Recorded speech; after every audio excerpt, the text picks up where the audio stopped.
नमस्कार, बहुत स्वागत है आपका। हमारे हिंदू समाज में हर व्यक्ति पूजा पाठ करता है। पूजा ना भी करे तो उसके घर में एक भगवान की तस्वीर जरूर होती है, जिसको वो रोज कम से कम घर से बाहर निकलने के पहले सुबह शाम नमन जरूर करता है, प्रणाम जरूर करता है, ताकि भगवान उनके जीवन के कष्टों को दूर करे और घर में खुशियां भरे, मानसिक सुकून दे। आखिर हम भगवान के पास आते क्यों हैं? मानसिक शांति के लिए। चाहे घर हो या बाहर, आप जहां रोज एक ही समय पर नियत समय पर प्रार्थना करना शुरू कर देते हैं, वहीं पर निगेटिव एनर्जी भाग जाती है, पॉजिटिव एनर्जी आ जाती है। और आप अपने घर में पूजा पाठ तो करते ही होंगे। पूजा पाठ करने से आपका मनोबल ऊंचा रहता है। हर समय आपके साथ एक पॉजिटिव एनर्जी होती है। भगवान का हाथ होता है आपके सर पे। घर के एक हिस्से में भगवान के लिए स्थान जरूर बनाया जाता है, लेकिन कई बार आपके द्वारा की जा रही पूजा का फल आपको मिलता ही नहीं। तो आखिर आपकी पूजा करने में कमी है, या कहीं कोई ऐसा वास्तु दोष है जो आपकी पूजा को स्वीकार होने ही नहीं दे रहा? तो घर में बने जो मंदिर है, चाहे वो आप कहीं भी पूजा करें, मंदिर यानी जहाँ भगवान का स्थान है, जहाँ पर आप दिया जलाते हैं, तो वो स्थान कैसा है और कौन सी वस्तु ऐसी है जो मंदिर में भूल कर भी नहीं रखनी चाहिए, वरना आपकी पूजा स्वीकार ही नहीं होगी। देखिए, पूजा हमेशा वास्तु की बात करें तो घर के ईशान कोण यानी उत्तर पूरब दिशा की ओर करें तो यह सर्वोत्तम माना जाता है। अगर घर में बना जो आपका मंदिर है वास्तु के विपरीत हो, मंदिर नहीं भी है, आप कहीं भी पूजा करते हैं, तो अगर आप वो सही जगह नहीं है तो मन भी आपका पूजा में नहीं लगेगा और इसका लाभ भी नहीं मिलेगा।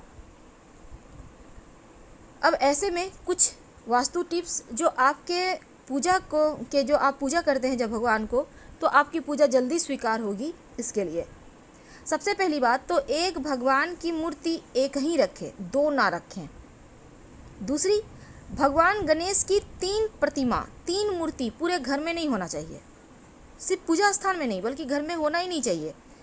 2 बस बहुत है। एक आप अपने घर में मूर्ति रख सकते हैं जहाँ पूजा करते हैं, और कहीं पर तस्वीर भी लगा सकते हैं। नहीं तो शुभ कार्यों में अड़चने आएंगी, बनते बनते कार्य आपके बिगड़ने लगेंगे। वास्तुशास्त्र के अनुसार घर के मंदिर में कभी भी टूटी फूटी हुई मूर्ति या तस्वीर है, बहुत पुरानी हो गई है, ऐसे तस्वीर की मूर्ति की पूजा ना करें, वरना नकारात्मकता बढ़ेगी और देवता भी नाराज होंगे। घर के जो मंदिर है, जो पूजा स्थान है, हमेशा उत्तर पूर्व दिशा में ही बनाएं। दक्षिण या दक्षिण पश्चिम दिशा अशुभ दिशा होता है, इस दिशा में पूजा पाठ आप नहीं कर सकते, नहीं तो आपको उतने फल नहीं मिलेंगे। और घर के मंदिर में 2 शंख मत रखिए। आप अब जैसे बहुत सारे घरों में होता है कि आप एक शंख स्थापित कर देते हैं, एक बजाते हैं। देखिए, जो स्थापित कर दिए वो तो ठीक है, पर बजाने वाला एक साथ ना रखें, उसे हटाकर कहीं अलग से रखें। तो घर के मंदिर में 2 शंख एक साथ नहीं रखना है। वास्तु के अनुसार मंदिर जहाँ पर आप भगवान की पूजा करते हैं, आसपास शौचालय मत बनवाइए। और दूसरा, बहुत ज़्यादा बड़ी बड़ी मूर्तियाँ भी घर में नहीं रखनी चाहिए। पूजा स्थान पर अगर आप शिवलिंग रखते हैं तो अंगूठे से छोटा रखें, और पारद शिवलिंग रख लें तो आपकी पूजा भी जल्दी स्वीकार होगी। देवी देवताओं की हमेशा सॉफ्ट मुद्रा, सौम्य मुद्रा में मुस्कुराती हुई तस्वीर लगाइए।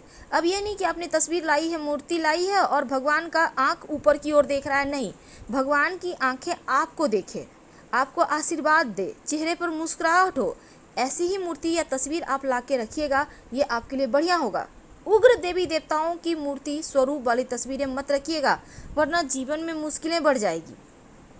और हनुमान जी की भी ज़रूरत से ज़्यादा बड़ा मूर्ति नहीं रखें। और जब हनुमान जी की आप मूर्ति घर में रखते हैं तो प्रयास ये करें कि हनुमान जी बैठे हुए हों, खड़े हनुमान जी की तस्वीर की पूजा मत कीजिएगा। तो पूजा करने में मन अगर एकाग्र ना हो रहा हो तो धन संपत्ति का नुकसान होने लगता है। भूल कर भी आप अपने स्टोर रूम में पूजा का स्थान मत बनाएं, और ना ही बेडरूम में आप पूजा करें। तो आप भूल कर भी पूजा की अलमारी ऐसे स्थान पर भी ना रखें जहाँ पर कबाड़ है। इन चीज़ों से आपको बचना चाहिए। अब जैसे कि आप घर में रोज़ मंदिरों में फूल चढ़ाते होंगे, तो भगवान की पूजा के फूल आप ये नहीं कि बासी पड़े हुए हैं घर के कोने में रखे हुए, ये सही नहीं है। आप उनको हटाइए, कोशिश करें कि शाम के समय ही हटा दें, क्योंकि जो सूखा हुआ पुष्प है वो परेशानी को, दरिद्रता को, गरीबी को, अकाल मृत्यु, मंगल दोष जैसी समस्याएं पैदा करता है, इसलिए उनको तुरंत हटाइए। पूजा घर में मूर्तियों को लेकर ये भी नियम है कि गृहस्थ लोगों को बड़ी मूर्तियां मंदिर में अपने घर में नहीं रखना चाहिए। और पूजा घर में भूल कर भी अपने पितृ देवों की तस्वीर मत लगाइएगा। शास्त्रों में इसे भी अच्छा नहीं माना जाता, क्योंकि पूर्वजों की तस्वीरें मंदिर में लगाने से सही नहीं होता। आप अपने घर के दक्षिणी दीवार पर लगाइए ताकि पितर प्रसन्न हो, लेकिन मंदिर में मत रखिएगा। तो मंदिर में रसोई घर भी मत बनाइए, क्योंकि वास्तु के अनुसार भी ठीक नहीं है ये। और शंख को भगवान विष्णु का प्रतीक माना जाता है, इसीलिए हमेशा इसको बदलिए मत, बल्कि शंख को आप रोज़ बजाइए, सुबह 3 बार, शाम में 3 बार। अगर आप लड्डू गोपाल की पूजा करते हैं तो उनकी सेवा कीजिए, उनको रोज़ स्नान करवाइए, वस्त्र बदलिए, और कम से कम प्रतिदिन उनको 3 प्रहर में कम से कम भोग और प्रसाद जरूर उनको अर्पित कीजिए। अगर लड्डू को गोपाल को लेकर आप कहीं जा रहे हैं तो आप लेकर जाइए, उन्हें घर में बंद करके मत जाइएगा, क्योंकि उन्हें बिना भोजन कराए आप खा भी नहीं सकते। इसलिए जो व्यक्ति नियम करते हैं उनके घर में देके जाइए उन्हें। अब जैसे शिवलिंग रखिएगा तो शिवलिंग आप हमेशा ही अंगूठे से छोटा ही रखें। घर में नुकीली चीज़ें मत रखिए, धारदार चीज़ें भी मत रखिए, नहीं तो आपकी पूजा का पूरा फल भी आपको नहीं मिलेगा, मन भी एकाग्र आपका नहीं रहेगा। और अंत में, जब आप पूजा करते हैं तो एक निश्चित समय पर रोज किया करें, तब आपकी प्रार्थना जल्दी स्वीकार होती है। मोर पंख अपने पूजा स्थान पर जरूर रखिए। माना जाता है मोर पंख रखने से घर में सकारात्मकता आती है, और भगवान श्री कृष्ण को मोर पंख बहुत प्रिय है, तो आप भगवान श्री कृष्ण के माथे पर सजा कर रखें। मोर पंख रखने से घर में कीड़े मकोड़े वगैरह भी नहीं आते। गंगा जल, हिंदू धर्म में गंगा जल को बहुत पवित्र माना जाता है, और हर घर में पूजा स्थान पर गंगा जल भी होता है। तो मंदिर में गंगा जल रखने से माँ लक्ष्मी की विशेष कृपा होती है।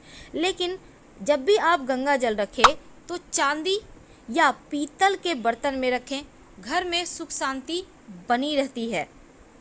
शंख तो आपको रखना ही है, और शंख से आप जल भी भगवान श्री हरि को अर्पित कर सकते हैं। शालिग्राम भगवान को अपने पूजा स्थान पर मत रखें, बल्कि शालिग्राम भगवान को आप अपने तुलसी जी के स्थान पर रखें, क्योंकि शालिग्राम भगवान हमेशा घर से बाहर रहते हैं तुलसी जी के पास। जीवन में आर्थिक समस्या नहीं आती जिस घर में शालिग्राम भगवान होते हैं। तो गंगा जल के साथ गौमूत्र भी है जो बहुत पवित्र होता है, और जिस घर में गौमूत्र रखा होता है देवी देवताओं का आशीर्वाद भी बरसता है। आपकी जानकारी के लिए एक छोटी सी बात प्लीज़ ध्यान रखिएगा, जब भी आप सुबह के समय दिया बाती करते हैं, सुबह जब आप दीपक जलाते हैं तो उसमें एक लौंग जरूर डालिए। आपके जीवन में ऐसी कोई भी अधूरी इच्छा नहीं रहेगी जिसे आप पूरी करना चाहते हैं और वो पूरी ना हो, क्योंकि लौंग जब आप डालते हैं तो मनोकामना पूर्ण हो जाती है। और शाम में जब दिया बाती करेंगे तब सरसों के तेल का दीपक हो या घी का, ये आप क्या जलाते हैं आपकी मर्जी है, लेकिन गुरुवार के दिन छोड़कर बाकी दिनों में आप सरसों के तेल का या तिल के तेल का दिया जला सकते हैं। कोई भी चीज़ का दीपक जलाएं, लेकिन दिया में अगर एक चुटकी पीली सरसों या काली मिर्च डाल दें, क्योंकि काली मिर्च एक दाना भी डाल देते हैं तो शत्रु शांत रहेंगे। अगर पीली सरसों डालते हैं तो अतृप्त आत्माएं आपको परेशान नहीं करेगी। यानी कई बार घरों में डर भी लगता है जैसे पीछे कोई है या आपने बुरे सपने देखे, तो ऐसा कुछ आपके घर में हो रहा है तो आप पीली सरसों डालकर शाम में दिया बाती करना शुरू कर दें, आपकी मुश्किलें समाप्त हो जाएगी। फिलहाल आपसे विदा लेते हैं। जानकारी अच्छी लगे तब लाइक कर सब्सक्राइब करें, और कमेंट में हर हर महादेव जरूर लिखें।